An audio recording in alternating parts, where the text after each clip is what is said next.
আসসালামু আলাইকুম, সবাই কেমন আছেন? আজকে চিকেন কষা রান্না করছি। এখানে সব মশলা কষিয়ে নিয়েছি, দেখতেই পাচ্ছেন তেলও সুন্দর উঠে গেছে। এখন চিকেনগুলো ধুয়ে সুন্দর করে ঝরিয়ে রেখেছি। এখন দিয়ে দিব চিকেনগুলো কষানোর সাথে ভালো করে মিশিয়ে সুন্দরভাবে। আমি একটুকু পানি ইউজ করব না, এখানে পানি ছাড়া এখন চিকেনগুলো কষিয়ে নেব।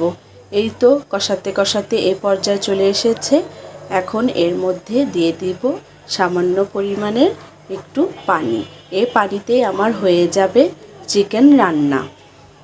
দেখতেই পাচ্ছেন আমি কিভাবে রান্না করছি। আমার এই রান্নাটা যদি ভালো লেগে থাকে অবশ্যই কমেন্ট করবেন। এই পর্যায়ে এখন দিয়ে দেব ঢাকা। কিছুক্ষণ পরে আবারও চলে আসব। এই তো আমার হয়ে গেল চিকেন কষা। এখন দিয়ে দিলাম ভাজা জিরার গুঁড়া। আজকের চিকেন কষাটা অনেক মজা হয়েছিল, দেখতে যেমন লোভনীয়, খেতে অনেক মজা হয়েছিল। সবাই ভালো থাকুন। আল্লাহ হাফেজ।